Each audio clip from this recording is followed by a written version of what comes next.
In 1973, Jeannie and I moved to Southern California, and we went for the first time to Disneyland. I had never been to Disneyland. There was no Disney World.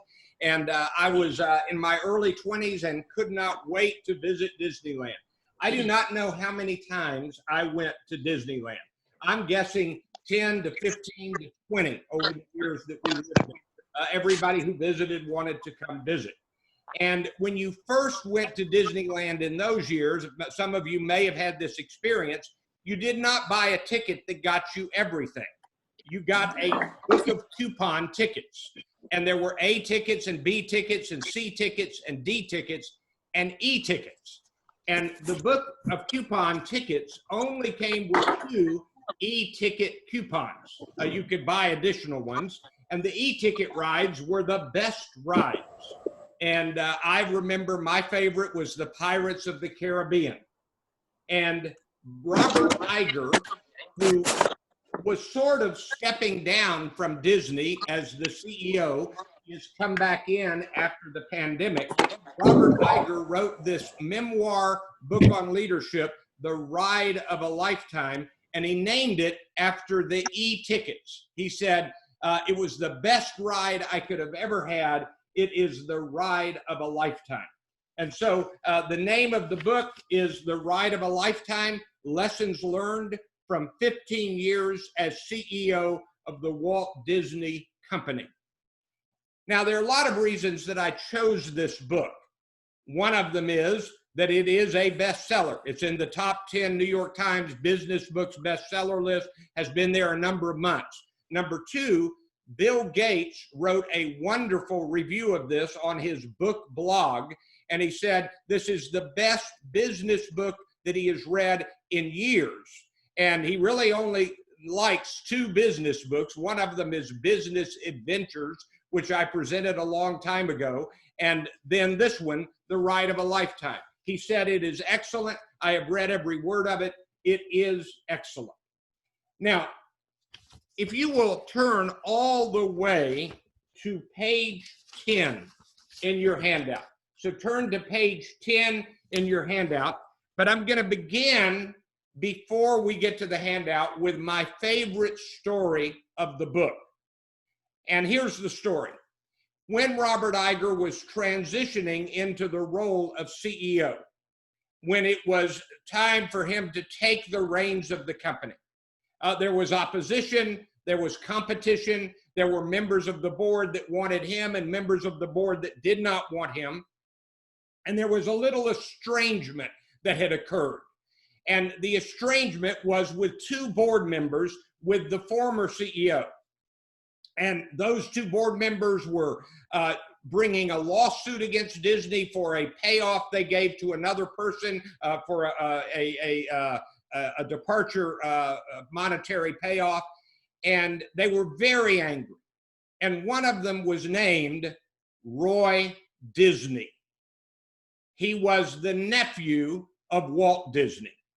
And to be honest, Walt, according to this book, had never really treated Roy with the kind of respect that Roy thought he deserved as part of the Disney family.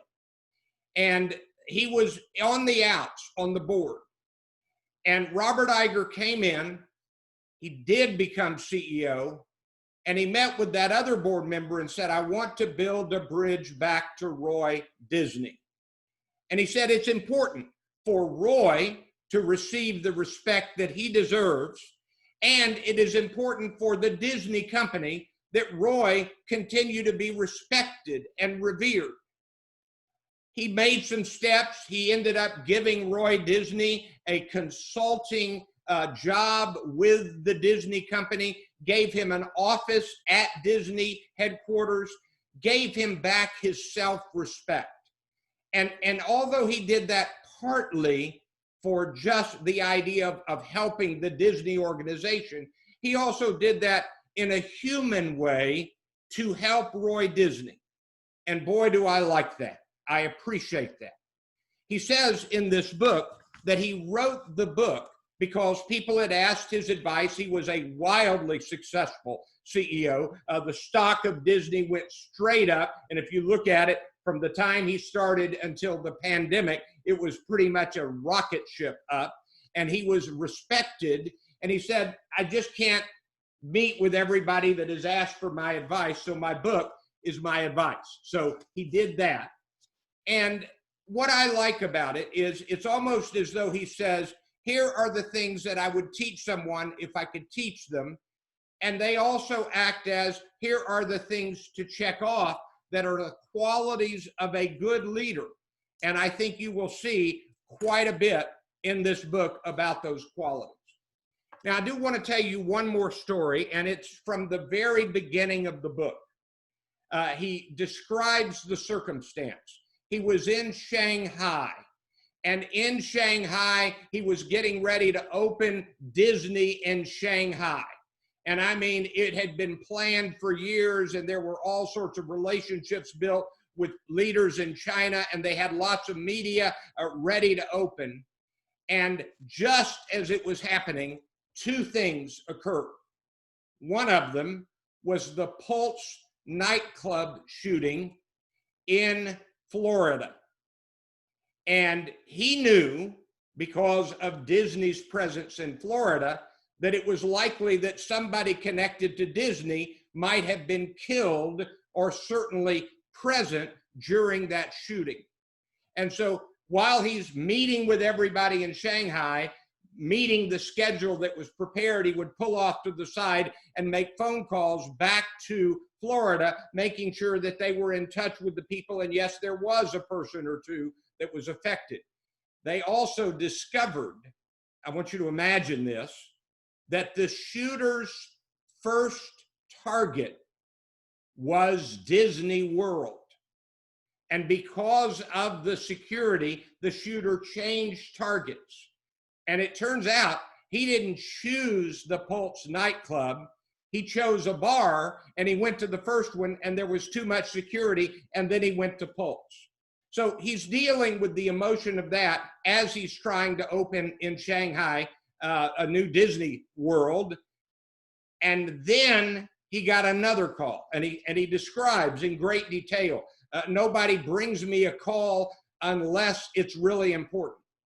And a child was eaten by an alligator at a Disney hotel in Florida as part of the Disney complex.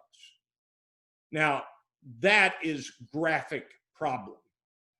And so Robert Iger in Shanghai, with all of the stuff he had to do there, he was confident in the team of Disney people meeting with that father and doing everything they could. But he said, I have to call the father.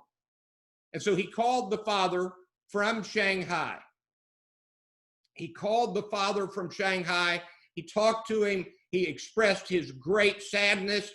There were lawyers who would have said, don't make that call because you got to be careful what you say. And Disney did have plenty of signs up.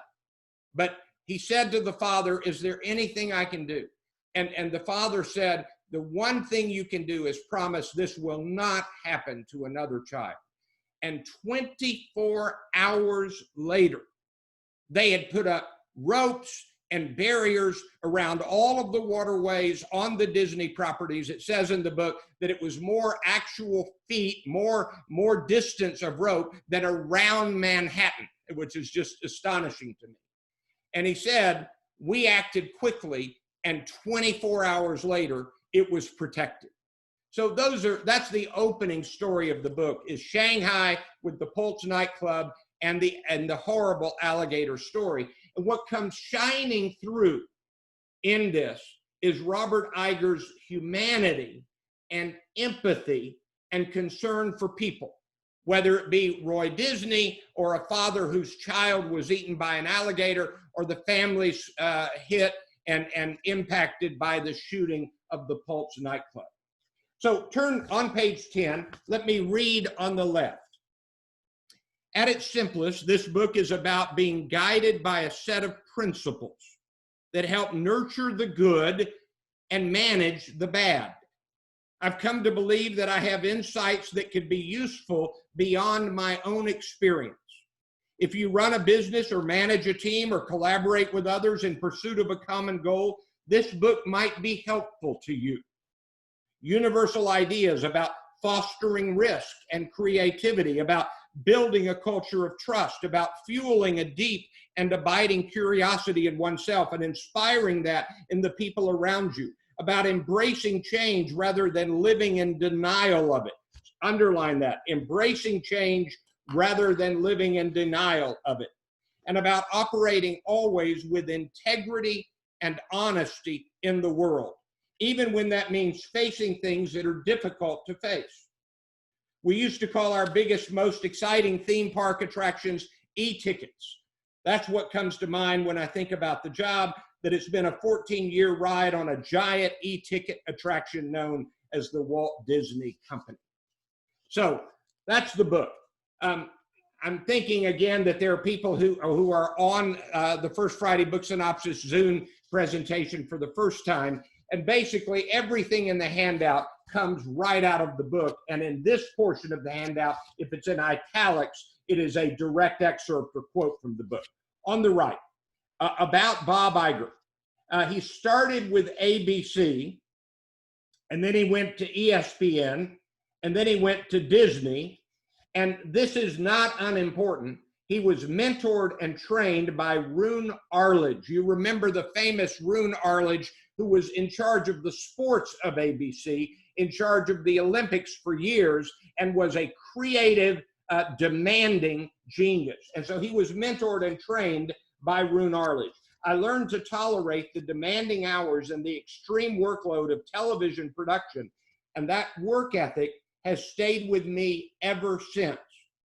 ABC Sports showed me the world and made me more sophisticated. And in the book, he describes how he traveled all over the world, including getting a way to film some items in North Korea at a time when that couldn't be done. So it's really pretty fascinating. At age 43, he became president of the ABC television network, and then in September 94, president COO of Cap Cities ABC, a year and 9 months after becoming president of the network. And then he ultimately became CEO of Disney, participated in and then oversaw, this is worth circling, multiple mergers. And so at the beginning, ABC was separate, ESPN was separate, Disney was separate. By the time he finished his time as leader, ABC had acquired Pixar, Marvel, and some other companies, one of which is a technology company that was laying the groundwork for what is now the Disney Plus streaming service. And in a few minutes, I'm going to tell you something he said about these acquisitions that was profound, and he did them well. They have worked, and that's pretty rare. And then his 15-year run of Disney brought great results.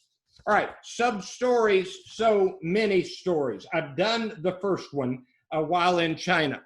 Now, let me tell you the Frank Sinatra story. It's got 2 or 3 elements. When he was a young man, he was kind of a manager of a location for ABC. And Roone Arledge was in charge of a live concert at Madison Square Garden with Frank Sinatra singing. And so they had a dress rehearsal the night before, and he watched Roone Arledge watch the dress rehearsal, call together the team and said, "We are changing everything." And in 24 hours, they changed all sorts of elements of it. And Robert Iger says it was an incredibly demanding, almost, how do I want to word this? He said Roone Arledge wasn't the greatest people person, but the result of what he did was it was noticeably better in the actual live performance than the dress rehearsal from the changes. He demanded the changes. And he said, I saw him do that with the Olympics and with other sports events. And he said, what I learned was that people can step up when challenged, and you need a good creative genius to say, this is what we need to do. But the second story is he was a young man and somebody grabbed him and said, Mr. Sinatra needs some mouthwash. So he Robert Iger physically ran to the nearest pharmacy and got the biggest bottle of Listerine he could buy. He said, I didn't know if he had a sore throat or just needed mouthwash. So I ran back, knocked on the door of his dressing room, and a man answered, and I said, I've got Mr. Sinatra's mouthwash. And he heard a voice from inside. Frank Sinatra said, bring him on in. And he gave him the mouthwash, and Frank Sinatra gave him a $100 bill. He said, I spent that immediately. And he said, Frank Sinatra gave me a lighter, a cigarette lighter that probably had some kind of monogram. And he said, that is still in my desk.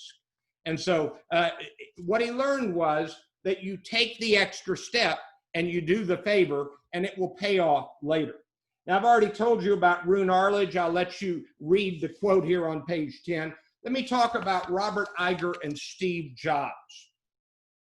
He says in the book that you don't really expect to make a new, good, close friend late in life. And Steve Jobs and Robert Iger became friends. It started as Robert Iger interacting with Pixar. Pixar and Disney did some things together. And then ultimately, Disney bought Pixar. And that really came about significantly because of the trust that Steve Jobs had developed in Robert Iger. He believed that he was trustworthy. And he tells a remarkable story that literally just an hour or two at an event where it's going to be announced that Disney has purchased Pixar, Steve Jobs pulls him aside and says, take a walk with me. And on the walk, he told him his cancer had recurred. And he said, I just want you to know that I may not be here long, and I want to give you permission and freedom to back out of this deal at the last minute. I think you ought to know this. It was a very touching story that meant a lot.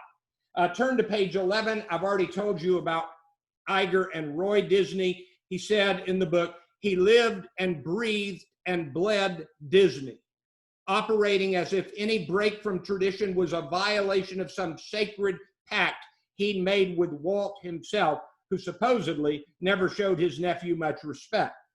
Roy tended to revere the past instead of respecting it, and as a result, he had a difficult time tolerating change of any sort.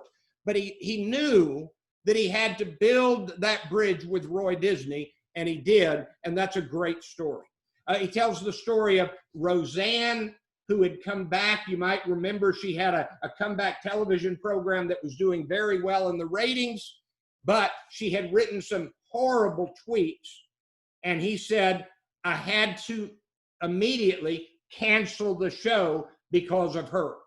And it was a lesson in the book about how when something is unsalvageable, and it was, you have to act quickly. Now, what matters to Disney, and he writes about this through the book, is the legacy and the characters.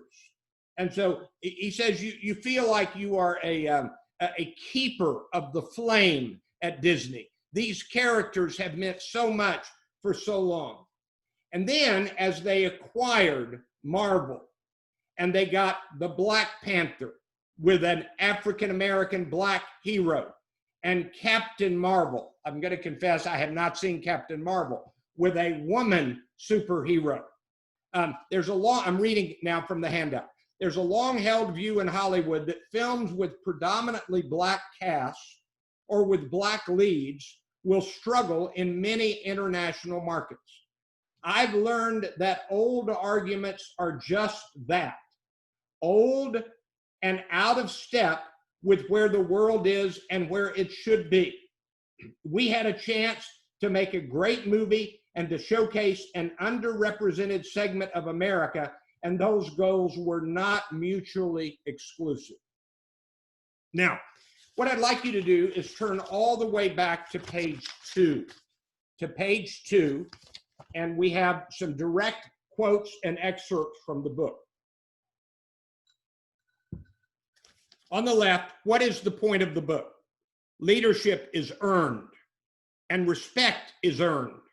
Robert Iger came up from the bottom, learned his lessons, and earned the title of leader. Why is this book worth our time? Number one, this book is a history of the Disney organization in modern times. It doesn't do the history before in the early days of Walt Disney, but in modern times, along with some history of ABC and ESPN, and a tutorial on how to successfully pull off acquisitions and mergers. Here's what he did. He respected the people at Disney. This was especially true with the merger with the acquisition of Pixar. He brought Pixar in for the creativity of Pixar. Ed Catmull, John Lasseter, and the creativity of Pixar. And he knew that Disney's animation had kind of lost their creative edge.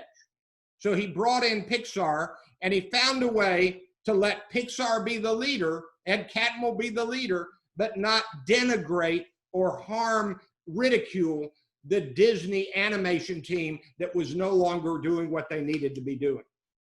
Number two, this book is a reminder yet again that there are very few geniuses. Robert Iger would not call himself a genius. I think he would call Roone Arledge a genius, and I think he would also call Steve Jobs a genius. So that's the idea. Let me pause just a second.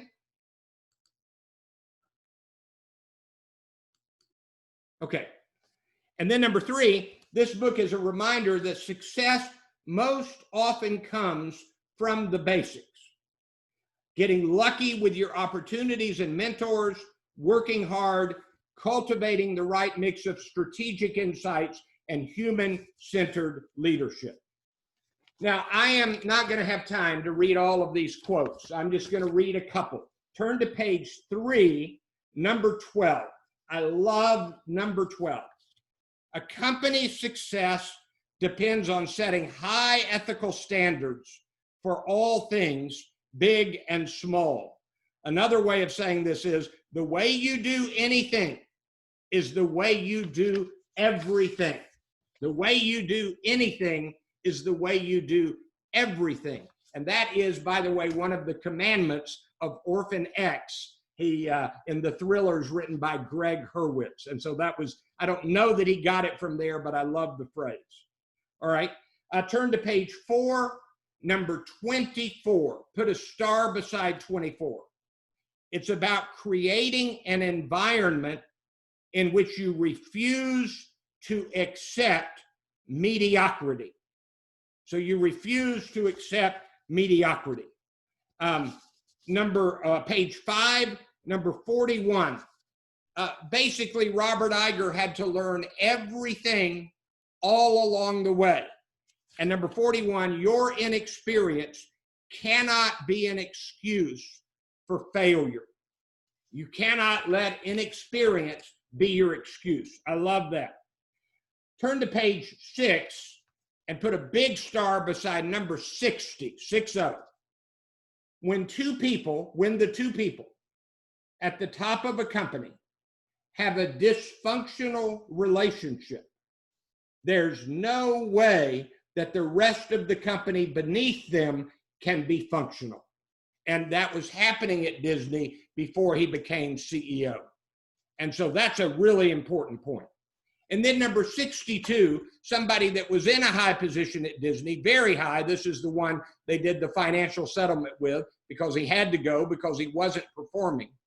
This is his description of that man's lack of performance. Number 62. I would give him a stack of materials in advance of a meeting. And the next day he'd come in not having read any of them and say, give me the facts, then render a fast opinion. He was covering up for not being prepared. And in a company like Disney, if you don't do the work, the people around you detect that right away and their respect for you disappears. You have to be attentive. You have to learn and absorb. I think that's really good advice, and it says you've got to do your work. You've got to do your homework. All right, I've got to fly through the rest of this. Turn to page 11. So I'm just going to hit the main bullet points. A lesson in crisis management, the alligator attack, 24 hours, ropes and fences and signs up throughout the park, which is twice the size of Manhattan. A lesson in innovation.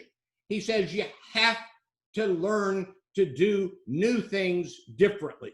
You have to innovate. It is innovate or die, he says. A lesson in pushing management and decision-making out to the teams. When he became CEO of Disney, Disney had become set in its ways where it would send decision-making up to a small group called strat planning, strategic planning. And there was no way for people down the system who really knew what needed to be done to make decisions.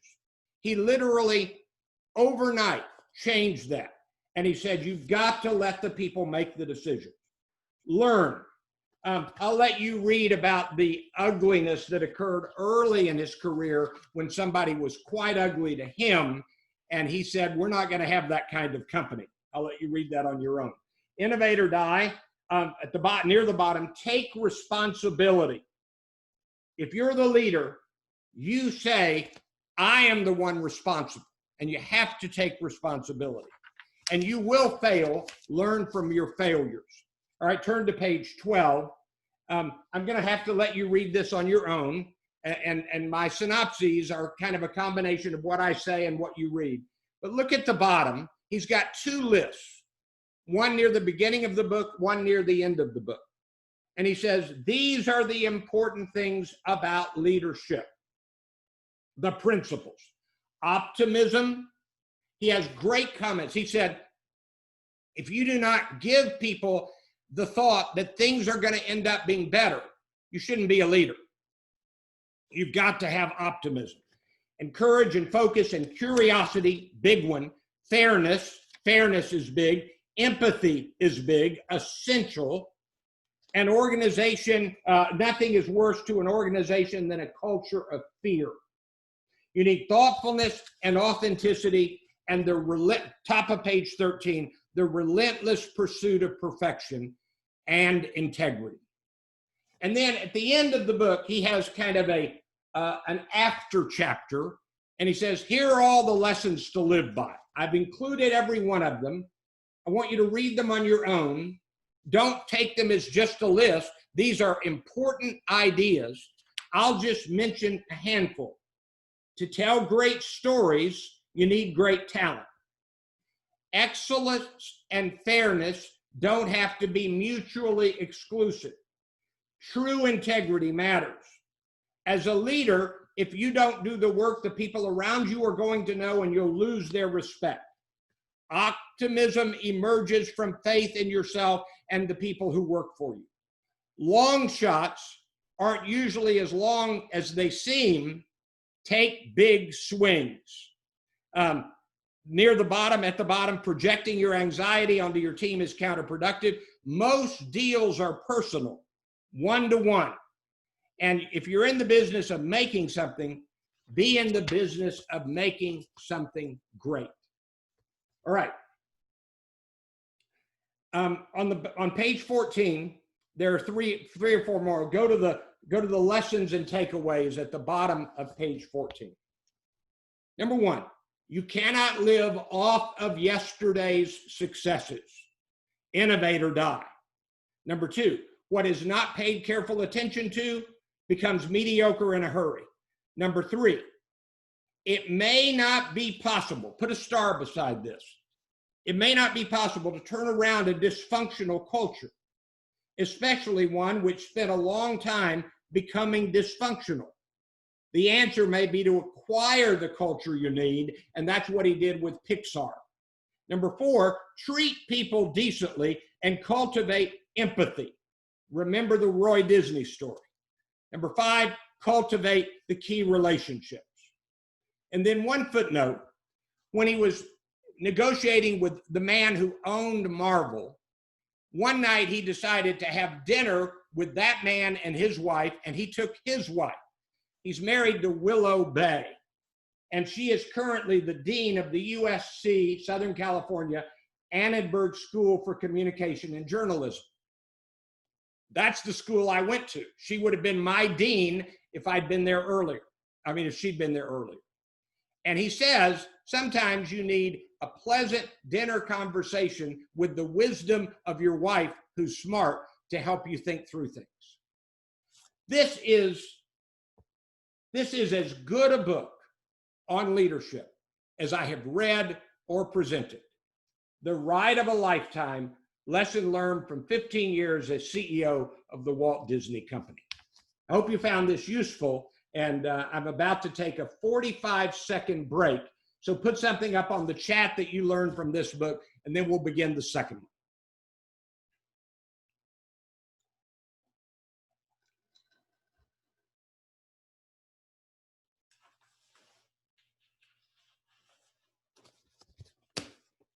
I will be right back.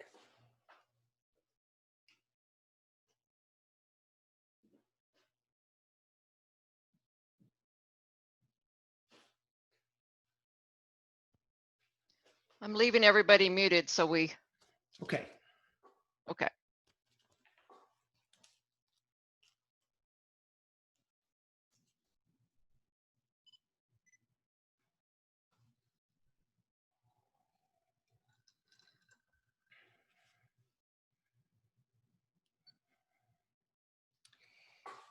Please take the handout stamped from the beginning, The Definitive History of Racist Ideas in America. This is a departure for the First Friday book synopsis. Ever since April of 1998, when Carl Crayer and I both presented the first two books that we ever presented, every month, we only missed 1 month ever because of an ice storm. So from April 1998 to now, to this day, we have done 2 books a month that are business books. If not directly business, certainly overtly business related. I am departing from that model. And this book is not a business book. I would pause and say it has implications for business. Because if business does not tackle the issue of inclusion, we're going to have troubles. I think you all know what prompted this shift. On May 25, 2020, today's July 3rd, a man was on the pavement with a knee on his neck. His name was George Floyd, and he used the words, "I can't breathe," and he died. And the police officer who had his knee on the neck is now under arrest. And there has been great turmoil in our country in the aftermath of that. Now, it's interesting that I'm presenting this on the 4th of July weekend. And so we think about those key phrases. We hold these truths to be self-evident, that all men are created equal. And we talk about life, liberty, and the pursuit of happiness. And so we understand the centrality of founding ideas. And this book, which won the National Book Award the year it came out, it is a terrific and profound and important book, is about the history of racist ideas in America. And we must begin on page 8. So turn to page 8. I want you there.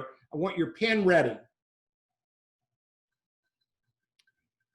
And on the left, these are profoundly important lessons for us to learn.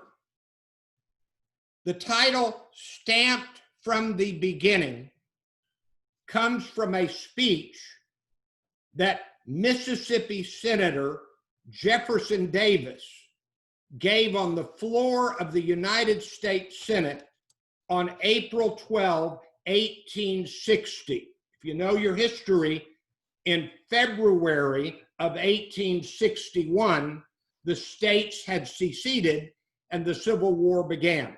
This is April 12, 1860. Here's the quote from the speech from Jefferson Davis. This government, the US government, was not founded by Negroes nor for Negroes, but by white men for white men, Davis lectured his colleagues. The bill was based on the false notion of racial equality, he declared. Quote, the inequality of the white and black races was stamped from the beginning.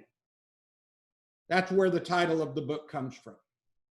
Now, if you read that carefully, listen to what Jefferson Davis said on the floor of the United States Senate, that white people and black people are not equal. We're not talking about equal opportunity or anything else. We mean not equal. They're not the same. I'm going to put it bluntly. Jefferson Davis did not view a black person as a human being in full. That is a fact. And I'm going to tell you at the end, give you a couple of reading assignments. And if you've never read them, you need to read them. It is the cornerstone speech by Alexander Stephens, the cornerstone speech, the vice president of the Confederate States of America, and the Texas, we're in Texas, the Texas Ordinance of Secession. And both that speech and that ordinance and this speech by Jefferson Davis define a black person as not a fully equal human being. And that's what this book is about. Now, let me pause and say one more thing before we get into the handout. I really wrestled with the order in which to present these books for the next few months. I'm going to do one book on racial issues for at least the next 4 months. And I wanted to start with this one because it has the history. And then next month, we're going to go to White Fragility, written by Robin DiAngelo, and it's about white people and their difficulty in dealing with racism. She is a white woman. By the way, that book was being read by the CEO of American Airlines on a Southwest Airlines flight recently. And both of these books and Kendi's next book on how to be an anti-racist are all whopping bestsellers. But you might wonder, why is Randy Mayeux qualified to give this presentation? I'm a white man. I admit it, white privilege. I will tell you that I have been interested in this for a long time. In my graduate work, I did work on civil rights rhetoric, serious academic work. And in recent years, my wife and I, on our vacations, have been to Atlanta, Birmingham, Selma, Montgomery, Little Rock, Memphis. I may have missed one there, going to sites of the civil rights events. I care about this. And I have been presenting books on racism and poverty for 15 years for City Square at the Urban Engagement Book Club. So I did not just read this now in order to jump on a bandwagon. I've been talking about this for years. Okay, on the right side of page 8, about Ibram X. Kendi. This book won the 2016 National Book Award for Nonfiction. And this summer, he begins his work as the founding director of Boston University's BU Center for Anti-Racist Research, which is a continuation of his work at the American Research and Policy Center at American University. Now, I threw in just one, parenthetical statement here. A word about unwise and untimely. When Dr. Martin Luther King Jr. was sitting in a jail in Birmingham, he wrote a letter from Birmingham jail, and he was responding to white clergymen who said to him, "Your protests are unwise and untimely. This is April 1963. And so he says in the letter from Birmingham jail, while confined here in the Birmingham City Jail, I came across your recent statement calling my present activities unwise and untimely. Let me tell you that there have been for decades, centuries, people who said, now is not the time. It's unwise and untimely. And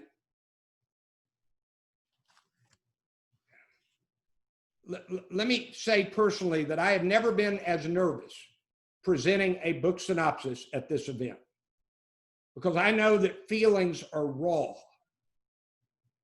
But I want you to know that on the 4th of July, we recite words that we love, that were foundational words. We hold these truths to be self-evident.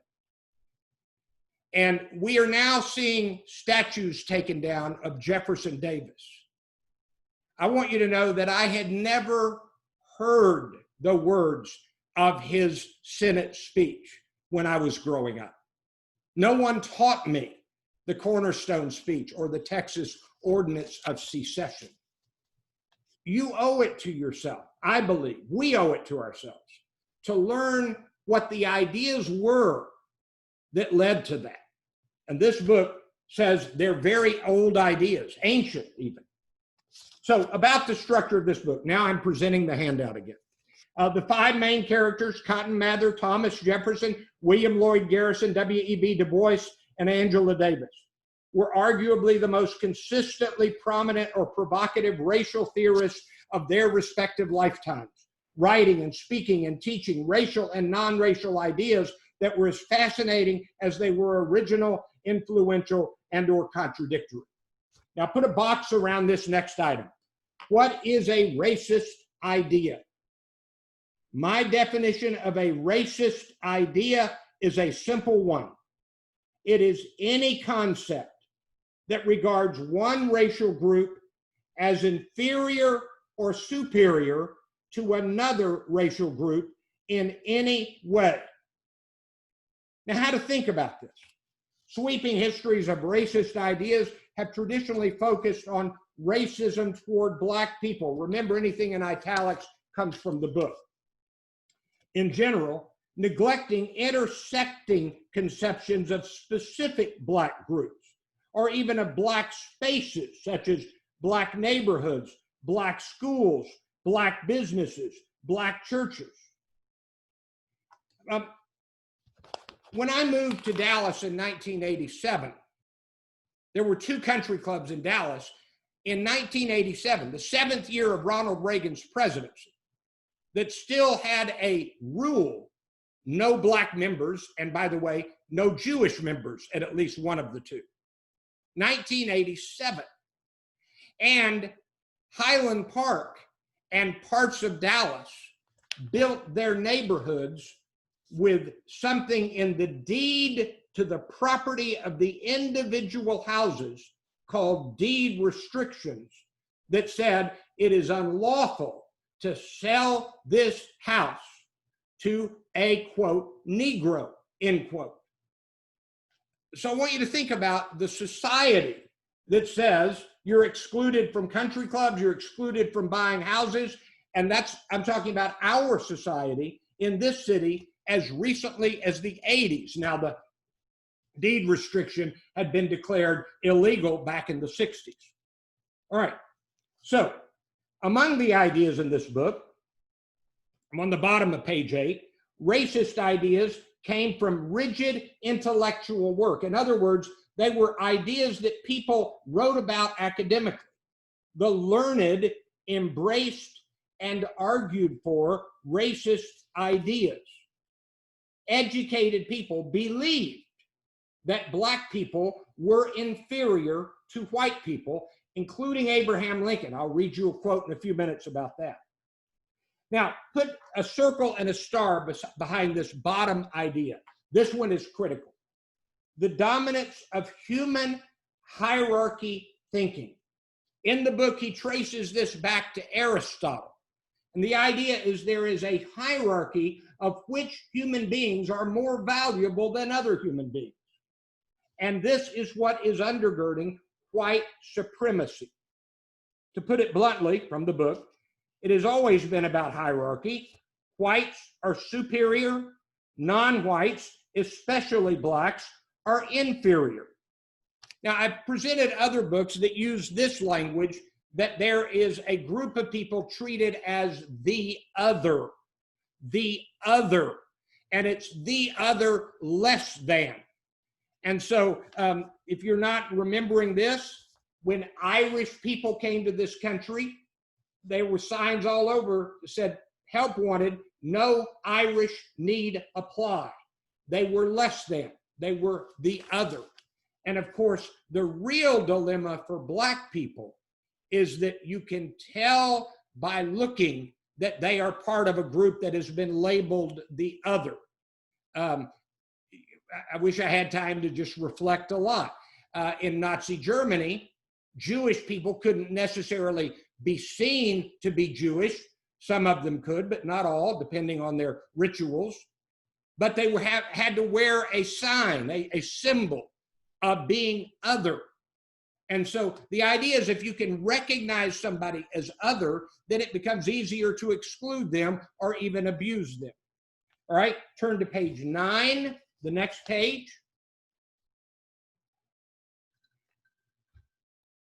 To put it bluntly, tools to make a Black person more white and thus less Black were implemented and followed because Black people wanted to fit in. And so there was even a phrase, they would pass as white. My wife and I went to Fair Park to the display a couple of years ago, give or take, of the Hemings, the descendants of Sally Hemings. She was the mistress, the Black slave woman who she had no freedom to say no, with Thomas Jefferson. And some of the descendants passed as white. So self-sacrifice, education, change of climate that would lighten the skin, uplift, suasion. It's the Black person's job to be more white, education, and even whitening creams where they would put it on their face so they would look less dark. And if you're not following the news, recently Unilever pulled their lightening creams. Now, consider the curse theory, the climate theory, the voluntary slave theory, the colonization strategy, and the rise and spread of minstrels. I want to talk about two of these. One of them is what I'll call the myth of the happy enslaved person. That's the voluntary slaves. They were prime candidates for conversion to Christianity, not the non-voluntary slaves, but the voluntary slaves. They were too animalistic. And so the good slave would be possibly convertible to Christianity. And you can read plenty about this. But if you've never done it, circle the phrase curse theory. How does a Christian person, and America had plenty of Christian people, how does a Christian person justify the treatment that they had of Black people? And the answer is the curse theory. If you've never done it, let me encourage you to read a little on the curse of Ham. After Noah was saved in the flood, and one of his sons saw him naked in his drunkenness, and a curse was placed on that son. And so forevermore, Black people were to be viewed as less than white. That's the belief. Obviously, I don't take to that. How widespread was that belief? I went to Abilene Christian College. They believed it. It was kind of gone by the time I got there in 1968. But in 1964, a professor called them on it in a lecture at an annual gathering, and he received death threats. He was a white Bible professor. And the Church of Christ ascribed to it. The Southern Baptist Church ascribed to it. The most prominent Baptist preacher possibly in the history of the Southern Baptist Church, and certainly from Dallas, was W.A. Criswell, First Baptist pastor, who in 1956 stated that the curse of Ham was correct. So that's the background to that. The Life of Separate but Equal, Henry Grady in 1865 produced the racist idea of separate but equal. We're going to say that they are equal, but they have to be kept separate. And we learned that that never was really something that came to fruition. There are three groups. This is important.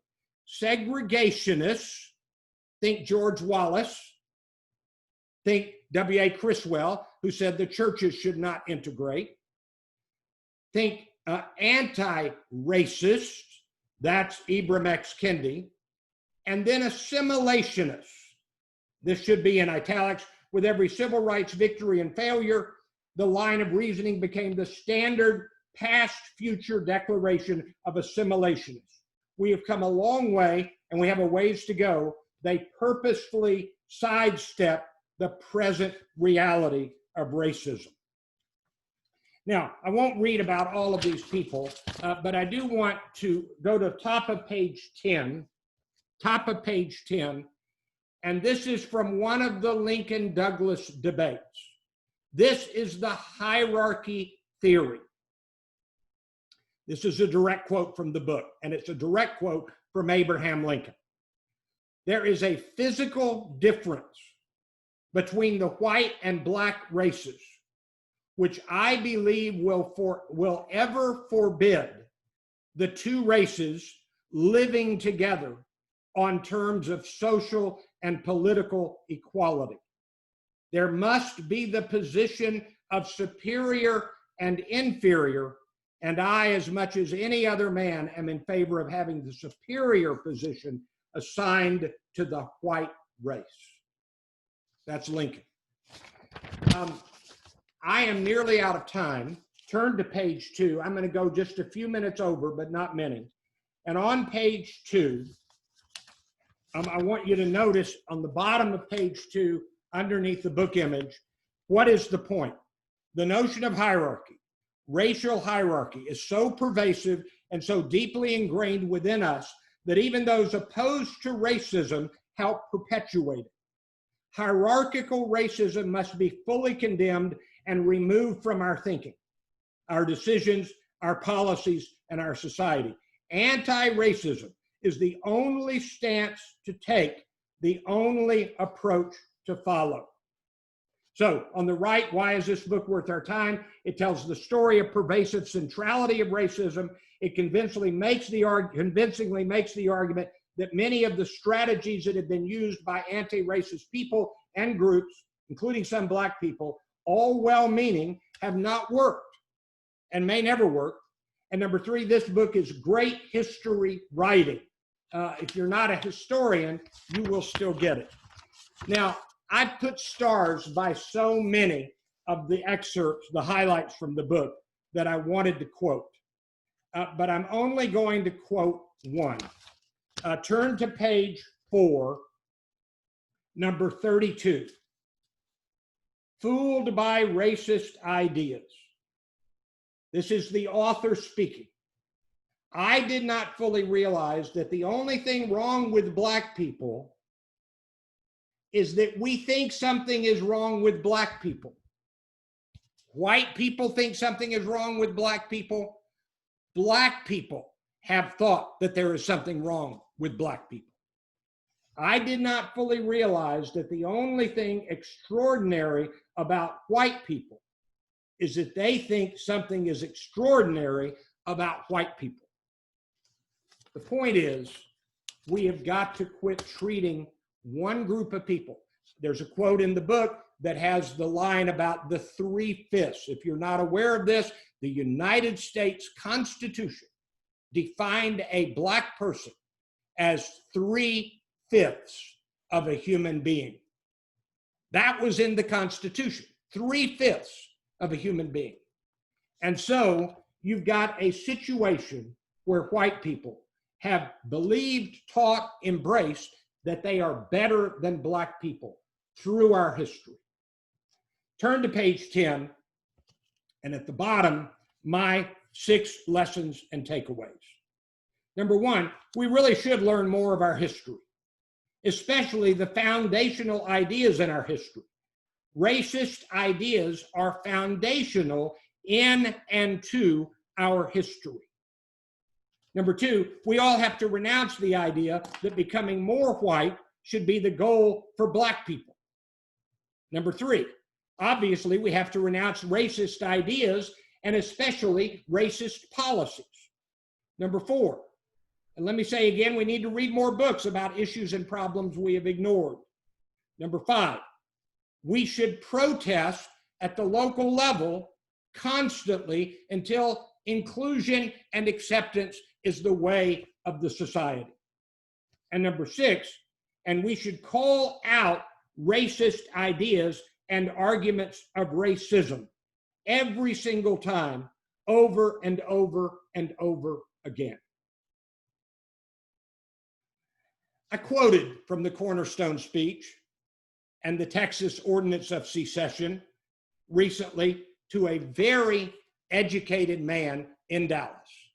And he said, I have never heard about these words. It's time to learn. Stamp from the beginning, The Definitive History of Racist Ideas in America by Ibram X. Kendi. It is an important and a good book to read. Hope you found this useful. Thank you.